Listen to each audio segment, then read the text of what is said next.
warahmatullahi wabarakatuh.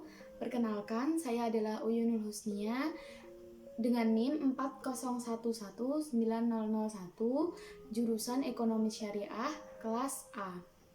Nah, di sini saya akan menerangkan dan mempresentasikan tugas fikih muamalah kontemporer. Nah, tugas ini adalah real, benar-benar saya kerjakan sendiri. Saya mendapatkan tema lembaga penjamin simpanan. Nah, pembahasan pertama yaitu tentang peta konsepnya. Yang pertama yang akan kita bahas adalah apa sih sebenarnya lembaga penjamin simpanan itu?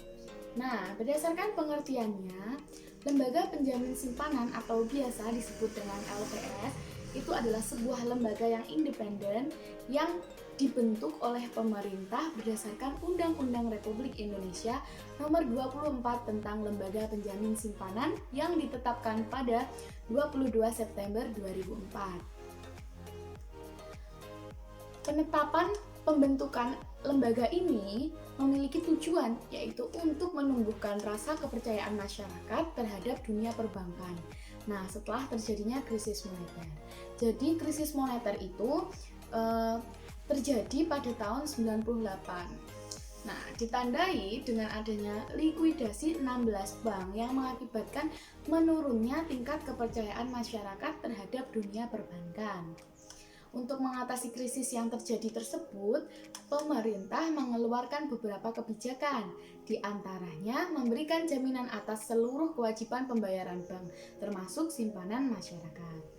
LPS sendiri memiliki dua fungsi, yaitu menjamin simpanan nasabah bank dan turut aktif dalam menjaga stabilitas sistem perbankan sesuai dengan kewenangannya. Fungsi menjamin simpanan nasabah yaitu sebagaimana yang dimaksud dalam ketentuan ini tidak terlepas dari sejarah pembentukannya yang pada dasarnya dilakukan sebagai upaya memberikan perlindungan terhadap dua risiko, yaitu irrational run terhadap bank dan systemic risk. Fungsi kedua LPS yaitu turut aktif dalam memelihara stabilitas sistem perbankan sesuai dengan kewenangannya. Adapun kewenangannya dijabarkan dalam pasal 6 ayat 2 UU LPS yang akan kita bahas di bagian ketiga nanti ya. Nah, kemudian di bagian kedua ini ada tugas. Jadi, apa saja sih sebenarnya tugas-tugasnya LPS ini? Tugas lembaga penjamin simpanan yang pertama itu merumuskan dan menetapkan kebijakan pelaksanaan penjaminan simpanan. Nah, yang kedua, melaksanakan penjaminan simpanan. Yang ketiga, merumuskan dan menetapkan kebijakan dalam rangka turut aktif memelihara stabilitas sistem perbankan.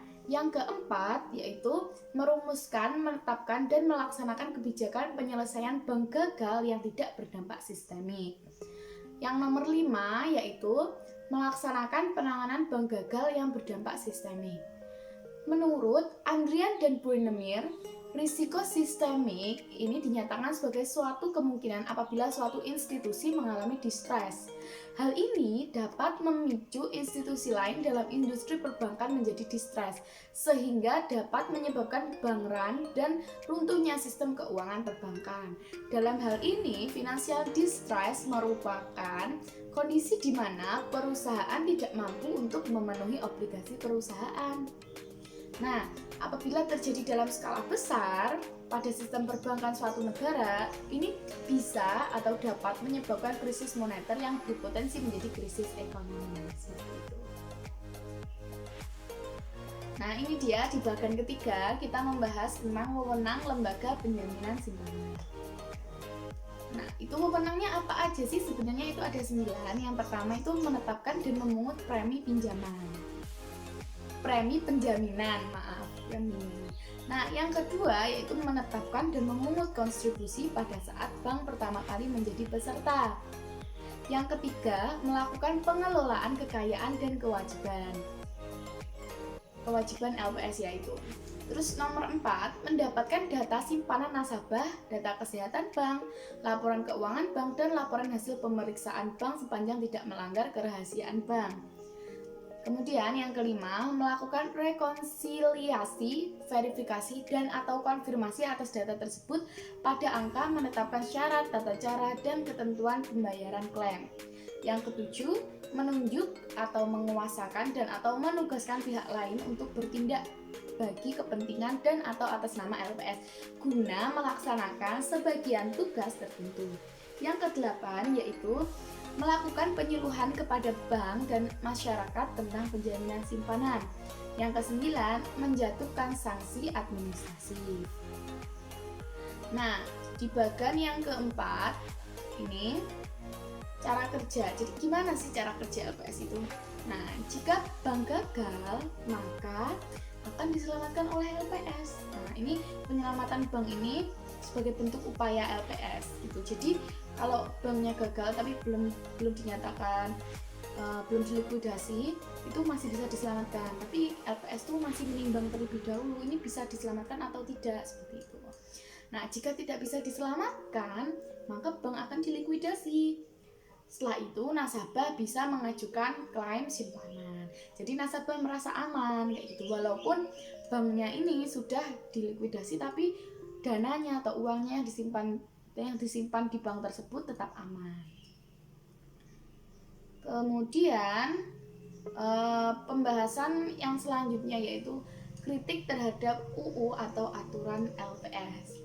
Nah, sebenarnya ada banyak sekali UU atau peraturan pemerintah yang mengatur tentang lembaga penjaminan simpanan, seperti UU nomor 24 tahun 2004, UU nomor 7 tahun 2009, UU nomor 9 tahun 2005, UU nomor 9 tahun 2016, UU nomor 2 tahun 2020, terus peraturan pemerintah nomor 32 tahun 2005, peraturan pemerintah nomor 39 tahun 2005, peraturan pemerintah nomor 66 tahun 2008, dan peraturan pemerintah nomor 3 tahun 2009, peraturan pemerintah nomor 21 tahun 2018, peraturan pemerintah nomor 1 tahun 2020, dan PP nomor peraturan pemerintah nomor 33 tahun 2020. Akan tetapi di sini saya nggak akan bahas semua ya. Di sini saya akan memberikan kritik dan saran pada PP nomor 66 tahun 2008. Peraturan pemerintah kali ini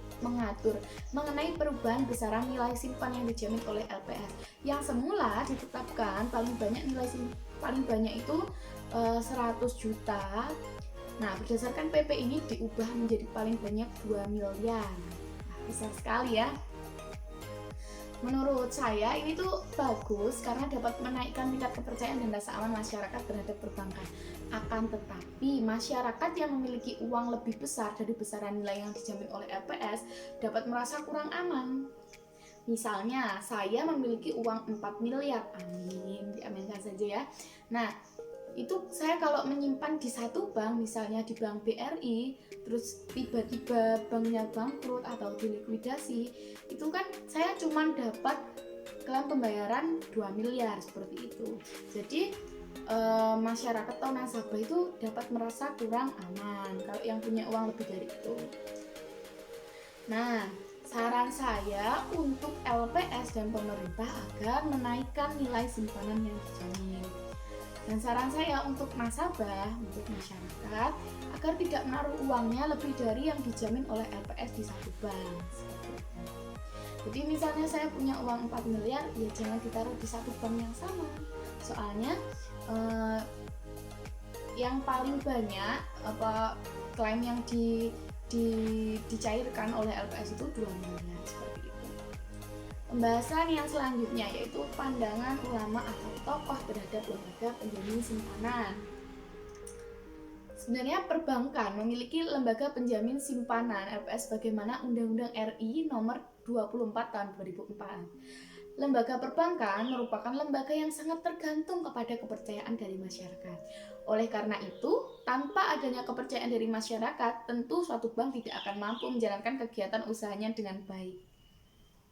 Maka dari itu dibentuklah lembaga ini untuk menggantikan fungsi Menteri Keuangan. Fungsi Menteri Keuangan kan sempat menjadi penjamin simpanan. Nah, lembaga ini tuh dibentuk untuk menggantikan fungsi keuangan tersebut, fungsi Menteri Keuangan tersebut. LPS ini jadi kan perlu untuk memberikan rasa aman dan memberikan kepercayaan kepada nasabah terhadap sistem dan institusi keuangan yang ada. Nah, ini saya mengambil pendapat dari Pak Hirmansyah. Beliau berpendapat bahwa perlindungan hukum bagi nasabah penyimpan dana pada hakikatnya adalah melindungi kepentingan dari nasabah itu sendiri, menyimpan dananya di suatu bank tertentu terhadap suatu resiko kerugian. Perlindungan hukum ini juga merupakan upaya untuk mempertahankan dan memelihara kepercayaan masyarakat. Jadi, perlindungan hukum untuk nasabah sekaligus konsumen di bidang perbankan adalah sesuatu yang urgent atau penting. Seperti itu ya. Kemudian dalam UU nomor 24 tahun 2004 masih sama, pada pasal 8 itu mewajibkan seluruh bank yang melakukan usaha di wilayah Republik Indonesia (NKRI) untuk menjadi anggota LPS. Nah, jenis bank tersebut meliputi bank umum dan bank pengkreditan rakyat, yang termasuk adalah bank nasional, bank campuran, bank asing, serta bank konvensional dan bank syariah. Kewajiban bank yang menjadi anggota LPS adalah membayar premi. Nah, pembayaran premi ini dilakukan pada awal periode. Besarnya premi untuk setiap bank adalah sama, yaitu 0,1% dari rata-rata saldo bulanan total simpanan dalam satu periode. Nah, ini Mustafa Edwin Nasution itu sebagai Ketua Umum Ikatan Ahli Ekonomi Islam, beliau berpendapat, beliau tuh menyatakan bahwa pengelolaan premi perbankan syariah sampai saat ini belum dikelola secara syariah. Penyebabnya apa?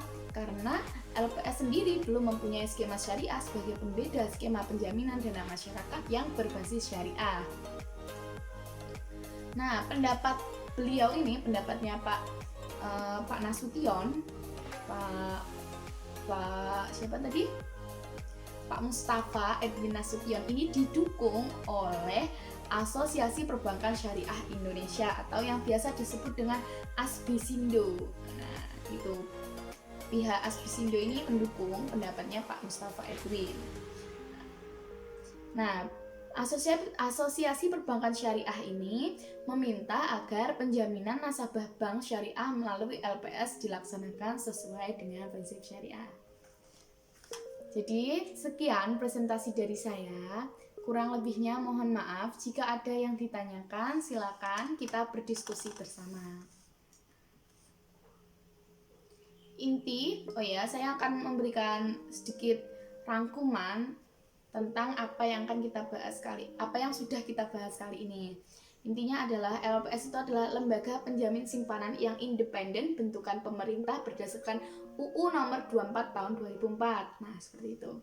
Kemudian LPS ini berfungsi untuk menjamin simpanan nasabah dan turut aktif menjaga stabilitas keuangan negara sesuai dengan kewenangannya. Seperti itu ya. Kemudian LPS ini sangat penting ya pengaruhnya, sangat penting untuk ada, sangat urgent. Soalnya nasabah itu perlu untuk dilindungi agar mempunyai tingkat kepercayaan kepada pihak perbankan di Indonesia. Nah, cukup sekian. Mohon maaf jika ada kata-kata yang salah. Wassalamualaikum warahmatullahi wabarakatuh.